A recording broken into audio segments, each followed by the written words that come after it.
So this weekend, I think they're as good as anybody in the NFC. I think they're going to win the NFC. I think San Francisco is going to represent the NFC in the Super Bowl against Kansas City or Baltimore. And we'll get to those picks in 1 hour. But I think they're really, really good. I did like them slightly over New Orleans. Now the Saints are gone thanks to the Vikings, who I think the Niners will beat. Jimmy Garoppolo. Now, there are witnesses to this. I said for years when Garoppolo was backing up Tom Brady, I said, go get him. What do you need to see?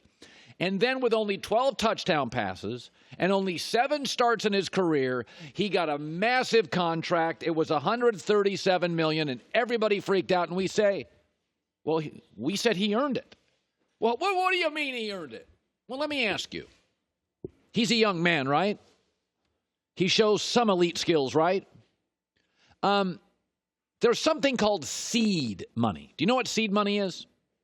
Seed money is when a bunch of young tech people, 16 years old, 18, 20, 21, 22, they've got an idea and they start a business, a tech company, but they don't have any capital. And so they go to rich people and they ask for seed money to make their company grow. And they ask for $1 million, $2, $4, $6, $8 million. I've been in one of these meetings one time. Where do they go to college? What's their plan? Are they good communicators? Because you really don't know. You have no idea if the company's going to work because they don't really have much of a company. And so you have to judge them on, are they good communicators? What's their temperament? Do they have some elite schools? Where do they go to college? What are they providing the market doesn't have? And then big rich dudes, not me, write them big fat checks. And they have earned that money. They have earned it through communication and an idea and verbal skills in their presentation.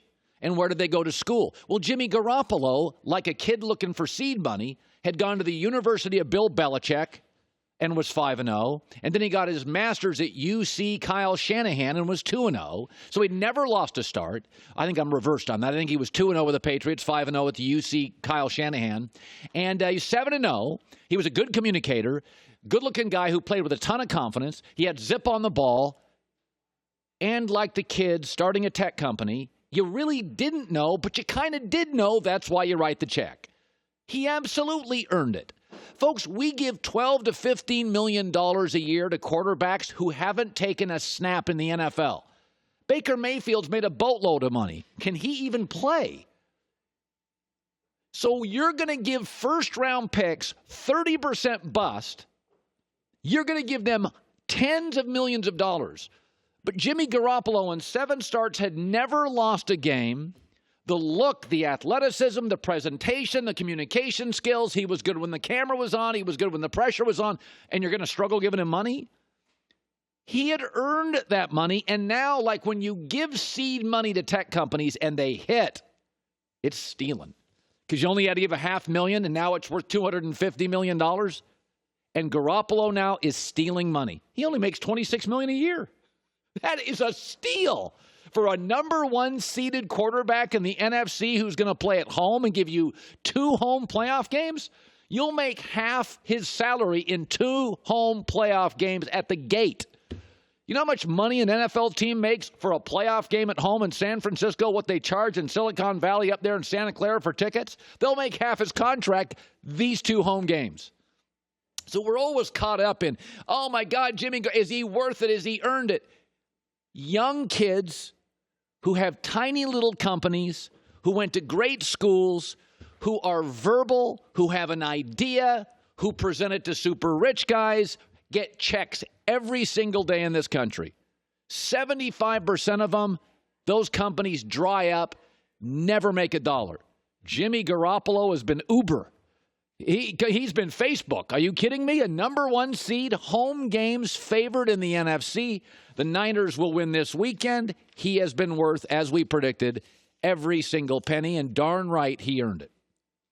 So I want you to think about this. There are, this weekend when you're watching the games, we all talk about quarterbacks. But 5 of the 8 playoff teams this weekend have great, impactful rookie wide receivers. I mean, they walk out of college, they walk into the NFL, boom, impact. DK Metcalf for Seattle. How about Deebo Samuel? San Francisco's a kid. A.J. Brown at Tennessee, Hollywood Brown with Baltimore, Stephon Diggs, Adam Thielen, Young, D-Hop, Will Fuller, Houston, Devontae Adams, Green Bay. These are kids. They're not that far to college. All sorts. All these teams have just special guys, and yet New England can't find one single wide receiver in a decade. N'Keal Harry this year had 154 yards.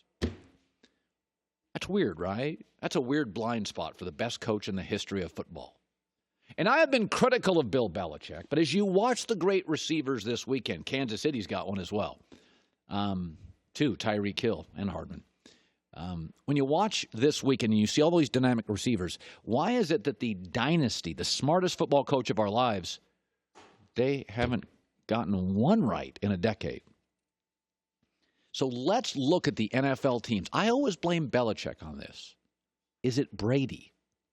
Let's look at the NFL teams, the 4 to 5 that we think always tend to draft wide receivers and develop them really quickly. Pittsburgh, Seattle, Green Bay, Kansas City, and Houston. What do they all have in common? Big Ben, Russell Wilson, Pat Mahomes, Deshaun Watson, Aaron Rodgers. Oh, light bulb. Quarterbacks that extend plays with their legs, allowing wide receivers more flexibility in their patterns. A receiver now has 4 to 5 seconds to get open, not 1.8 or 2.4. We blame Belichick for all this receiver stuff. But quarterbacks that extend plays are the franchises where all the receivers seem to work. Isn't that funny? Maybe it's not Belichick. Maybe it's Brady, which is why I've said this is a perfect time for Tom to retire. Bucky Brooks wrote an article yesterday saying Patriots should let Tom Brady walk. In it, he points to a very intriguing stat. Not only is Brady incapable of attacking the entire field as a passer, but on throws, what they call out-wide throws, outside, big throws, speed receivers, he's 32nd of 32 qualified candidates. Folks, N'Keal Harry is not a bust. He can play. He is not a bust.